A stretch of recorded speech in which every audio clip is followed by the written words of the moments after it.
আমার স্নেহের ছাত্রছাত্রী, আমি দীপান্বিতা ম্যাডাম। আমার ইউটিউব চ্যানেল দীপাস টিচিংয়ে তোমাদের প্রত্যেককে স্বাগত। আজ দেখতে পাচ্ছ ক্লাস 12 সেমিস্টার 4-এর জন্য যে এবিটিএর টেস্ট পেপার, এই এবিটিএর টেস্ট পেপার থেকে আমি জিওগ্রাফির পেজগুলি কিন্তু পরপর সলভ করছি।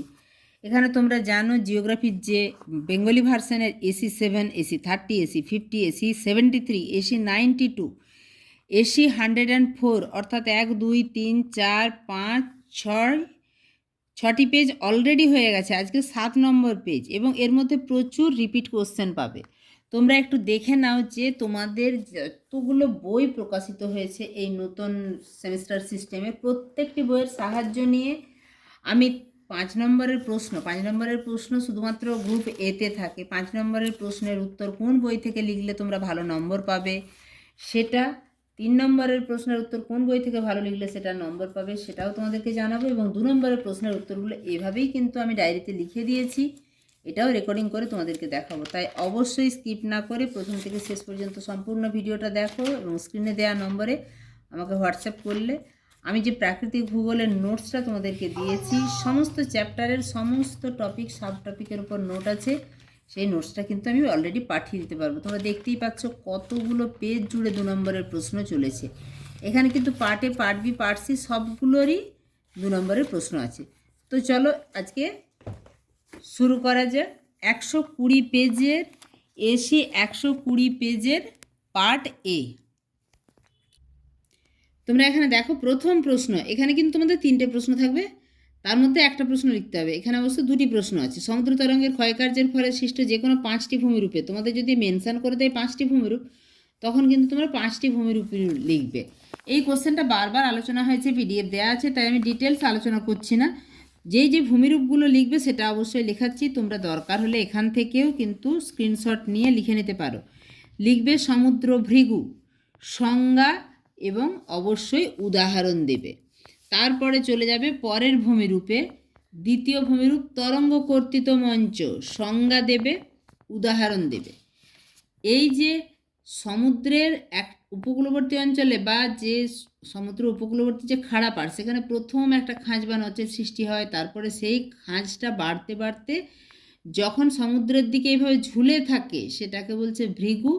এই ভৃগু আস্তে আস্তে পিছাতে পিছাতে কিন্তু তরঙ্গ কর্তৃত মঞ্চের সৃষ্টি হয়। এই নিয়ে প্রচুর ক্লাস দেওয়া আছে, আমি আর ডিটেলস আলোচনা করছি না। তোমরা সমুদ্র গুহা লিখবে, সমুদ্র গুহার সংজ্ঞা এবং অবশ্যই তার উদাহরণ। সামুদ্রিক খিলান, সামুদ্রিক খিলানের সঙ্গে লিখবে স্ট্যাক স্ট্যাম্প। তাহলে এই সামুদ্রিক খিলানের সাথেই স্ট্যাক স্ট্যাম্পটা ঢুকে গেল। আর যে কোনো একটা ভূমিরূপ, ধরো জিও, জিও কাকে বলে, এখানে খিলান বা খিলান ধসে পড়লে যে স্ট্যাক, স্ট্যাক আরও ছোটো হলে স্ট্যাম্প, সেটা উল্লেখ করবে। তোমরা বুঝতেই পারছো এটার পিডিএফ কিন্তু দেয়া আছে, যারা পাওনি তারা আমাকে হোয়াটসঅ্যাপ করলে আমি কিন্তু তোমাদেরকে পিডিএফটা পাঠিয়ে দিতে পারবো। এরপরে নাতিশীতোষ্ণ ঘূর্ণবাতের বিভিন্ন পর্যায়গুলি চিত্রসহ আলোচনা করো। দেখো এখানে 6টা পর্যায় আঁকতে হবে এবং প্রত্যেকটা পর্যায়, এটাও কিন্তু আগে আমরা বারে বারে পেয়েছি, তবু তোমাদেরকে আমরা দেখিয়ে দিচ্ছি। 2 দাগের প্রশ্ন, নাতিশীতোষ্ণ ঘূর্ণবাতের বিভিন্ন পর্যায়গুলি চিত্রসহ আলোচনা করো। এটাও রিপিটেডলি এসেছে। এখানে নাতিশীতোষ্ণ ঘূর্ণবাতের জীবনচক্র, প্রথম পর্যায়ে যে মেরু অঞ্চল থেকে শীতল ও শুষ্ক বায়ু আসছে এবং ক্রান্তীয় অঞ্চল থেকে উষ্ণ আর্দ্র হালকা বায়ু মুখোমুখি সংঘর্ষ হচ্ছে। এর ফলে দুটি বায়ুপুঞ্জের উষ্ণতা, আর্দ্রতা, ঘনত্ব আলাদা হওয়ায় মেরু বায়ুপুঞ্জ উপক্রান্তীয় পশ্চিমা বায়ুপুঞ্জে পরস্পর মিশতে পারে না এবং তার ফলে যে সীমান্তের সৃষ্টি হয়। এই 6টি পর্যায়ে কিন্তু আঁকতে হবে, ফলে এটা কিন্তু কোশ্চেনটা অনেকটা লেংদি হবে। যাই হোক, এটা বারবার আলোচনা হয়েছে, আমি আর ভিডিওটাকে দীর্ঘায়িত করছি না। তোমরা আমার পুরানো ভিডিওগুলোতে গেলেও দেখতে পাবে, এছাড়া এখান থেকে স্ক্রিনশট নিয়ে নাও। জাস্ট প্রথম পর্যায়ে কি ঘটছে তার ফলাফল, দ্বিতীয় পর্যায়ে ঘটনাসমূহ তার ফলাফল, এতগুলো ফলাফলও দরকার নেই। তৃতীয় পর্যায়ে আমরা এখানে দেখতেই পাচ্ছি ছবিতে, এই যে যেটা দুপাশ থেকে দুটো বাতাস এসছিল, তার মধ্যে দ্বিতীয় পর্যায়ে দেখলাম উষ্ণ বাতাস উপরে উঠে গেছে, শীতল বাতাস নিচে এসছে, সেই আবার ভারী হয়ে ওপরের দিকে ঠেলে তুলছে উষ্ণ বাতাসকে। এই করতে করতে এমন একটা জায়গা আসে যেখানে উষ্ণ বাতাস শীতল বাতাসকে ঠেললে, যেখানে উষ্ণ বাতাস শক্তিশালী তার নামে উষ্ণ সীমান্ত, উষ্ণ বাতাস শীতল বাতাসকে ঠেলছে। আবার এখানে শীতল বাতাস উষ্ণ বাতাসকে ঠেলছে, মানে যে শক্তিশালী তার নামে সীমান্ত, শীতল সীমান্ত। এইভাবে একটা সময় ঘূর্ণি বা এরকম চক্রের সৃষ্টি হবে, তারপরে পুরো ব্যাপারটা ধীরে ধীরে থিতিয়ে যাবে। তোমাদেরকে এখান থেকে তোমরা লিখে নিতে পারো 3 নম্বরের পর্যায়ে ঘটনা এবং তার ফলাফল, 4 সম্পূর্ণ পরিণত পর্যায়ে তার ঘটনা কি হচ্ছে এবং তার ফলাফল কি হচ্ছে, 5 অন্তর্ধিতি পর্যায় এবং 6 সমাপ্তি বা বিলোপন পর্যায়। এই প্রশ্নটিও বারে বারে আলোচনা হয়েছে, তবে এই প্রশ্নটা লেংদিও হবে, প্লাস তোমাকে ছবিটা 6টা পর্যায়ে আঁকতেই হবে, না হলে কিন্তু নম্বর পাবে না। চলে যাব আমরা 3 নম্বরের প্রশ্নে। 3 নম্বরের প্রশ্নগুলো অবশ্যই একটু সংক্ষিপ্ত করে লেখার চেষ্টা করবে। এখানে দুটো কোশ্চেনেই কিন্তু ছবি আঁকতে হবে। ডেভিস বর্ণিত ক্ষয়চক্রের নিয়ন্ত্রকগুলি কী কী এবং এদের প্রভাবগুলি উল্লেখ করো। ক্ষয়চক্রের নিয়ন্ত্রক যদি বলা হয়, আবার এখানে একটুখানি দেখে নিতে বলছি, এখানে একটু স্বাভাবিক ক্ষয়চক্রের প্রাথমিক অনুমান বা পূর্ব শর্ত এগুলো কিন্তু আলাদা। ভূ উত্থানের প্রকৃতি, উত্থান ও ক্ষয়ের সম্পর্ক, ভূগঠন, ক্ষয়চক্রের উপাদান এগুলো কিন্তু নয়। স্বাভাবিক ক্ষয়চক্রের নিয়ন্ত্রণ কিন্তু ওই যে ত্রয়ী সেটাই, অর্থাৎ গঠন, প্রক্রিয়া এবং পর্যায়। Landscape is a function of structure, process and stage. এই যে স্ট্রাকচার হচ্ছে ভূমিরূপের গঠন, প্রসেস হচ্ছে প্রক্রিয়া এবং স্টেজ হচ্ছে পর্যায়গুলো। এই গঠন বলতে ডেভিস শিলার গঠন বা ধর্মকে বুঝিয়েছেন শিলার নতি, আয়াম, দারণ, ফাটল, স্তরায়ন, প্রবেশতা, ভাঁজজ্যোতি প্রভৃতি বিষয় শিলার গঠনকে নির্দেশ করে। একদম সংক্ষিপ্ত করে লিখবে, বরং এনে উদাহরণটা দিবে, যেমন ভাঁজযুক্ত শিলায় ভাঁজের ঊর্ধ্বভঙ্গে শিলার ক্ষয়ের মাত্রা অধোভঙ্গে শিলার ক্ষয়ের মাত্রা অপেক্ষা বেশি হয়। প্রক্রিয়া, প্রক্রিয়া বলতে ডেভিস সেই সকল প্রাকৃতিক শক্তিকে বুঝিয়েছেন যা ভূপৃষ্ঠের উপর সর্বদা ক্রিয়াশীল থেকে ভূমিরূপের উদ্ভব এবং বিবর্তনে সাহায্য করে চলেছে। সেগুলো কি কি? ভূমিরূপ উদ্ভবের পর আবহবিকার, পুঞ্জিত ক্ষয়, জলপ্রবাহ, বায়ুপ্রবাহ, হিমবাহ প্রবাহ, সমুদ্র তরঙ্গ, ভৌমজল প্রভৃতি বহির্জাত প্রক্রিয়ার কাজে ভূমিরূপের ভাস্কর্য বৃদ্ধি পায়। এরপর চলে যাব পর্যায়। ডেভিস পর্যায় বলতে প্রাকৃতিক শক্তির ক্ষয়কাজের সময়কালকে বুঝিয়েছেন। এখানে ভূমিরূপ বিবর্তনের বিভিন্ন পর্যায়ে ভূমি গঠনকারী শক্তি তারতম্য লক্ষ্য করা যায়। প্রাণীর যেমন জীবনচক্র আছে, সেই রকম ভূমিরূপ বিকাশের যৌবন পর্যায়ে শক্তির সর্বাধিক প্রয়োগ দেখা যায়। পরিণত পর্যায়ে প্রাকৃতিক শক্তিটির তুলনায় ধীর এবং সর্বতভাবে শক্তির প্রয়োগ ঘটায়। ধীর অথচ সর্বতভাবে শক্তির প্রয়োগ ঘটায়। বার্ধক্য পর্যায়ে প্রাকৃতিক শক্তিটি ক্ষীণ ধারায় ভূভাগকে বিবর্তিত করে। এগুলি লিখতে হবে। 3 দাগে কোনো দেশের অর্থনৈতিক পরিবেশের উপর সমুদ্র স্রোতের প্রভাব উল্লেখ করো। এই কোশ্চেনটাও বারে বারে কিন্তু প্রত্যেকটা সেটে আসছে। অর্থনৈতিক পরিবেশের উপর সমুদ্র স্রোতের প্রভাব আমরা জানি, যেখানে শীতল স্রোতের সাথে উষ্ণ স্রোত মিলিত হয়, সেখানে শীতল স্রোতের সাথে ভেসে আসা হিমশৈল গলে গিয়ে মগ্নচড়ার সৃষ্টি করে। মগ্নচড়াগুলো মৎস্যক্ষেত্র, আমরা তাও একটু বইতে দেখে নেব। এখানে যেমন মগ্নচড়ার সৃষ্টি, যেটা তোমাদেরকে বলছিলাম, উষ্ণ শীতল স্রোতের মিলন অঞ্চলে হিমশৈলের গলনের ফলে মগ্নচড়ার সৃষ্টি হয়। Grand bank, Doggers bank, several bank এগুলো কিন্তু মগ্নচড়াগুলো ভীষণ রকমভাবে মৎস্যক্ষেত্র। এছাড়া এই মৎস্যক্ষেত্রের যে বিকাশ ঘটে, কেন ঘটে না, মগ্নচড়ায় সূর্যের আলো প্রবেশ করতে পারে বলে মাছের খাদ্য প্লাঙ্কটন প্রচুর পরিমাণে জন্মায়। তাহলে যদি বাণিজ্যিক মৎস্যক্ষেত্র গড়ে ওঠে, তাহলে স্বাভাবিকভাবে সেটা অর্থনীতির উপর প্রভাব বিস্তার করে। এছাড়া জাহাজ নৌ পরিবহন, উষ্ণ সমুদ্র স্রোতের অনুকূলে বাণিজ্যিক জাহাজগুলি দ্রুত গন্তব্যস্থলে পৌঁছতে পারে, ফলে সময় এবং জ্বালানির সাশ্রয় ঘটে। তাহলে এটাও একটা অর্থনীতির উপর প্রভাব। বন্দরের বরফ মুক্তকরণ, শীতপ্রধান অঞ্চলের বন্দরগুলিতে শীতকালে সমুদ্রের জল বরফ হয়ে যাওয়ার হাত থেকে বাঁচায় কি? উষ্ণ সমুদ্র স্রোত। তাহলে এটাও কিন্তু সমুদ্র স্রোতের একটা প্রভাব।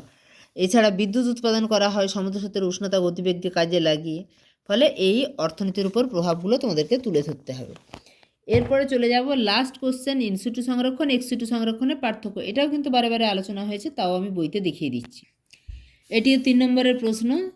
এখানে চেষ্টা করবে 5টা কি 6টা পয়েন্ট লেখার জন্য, তাহলেই হবে। ইনসিটু সংরক্ষণ আমরা জানি, প্রাকৃতিক বাসস্থান বা নিজস্ব পরিবেশে যখন সংরক্ষণ হয় কোনো প্রজাতিকে, সেটা ইনসিটু সংরক্ষণ।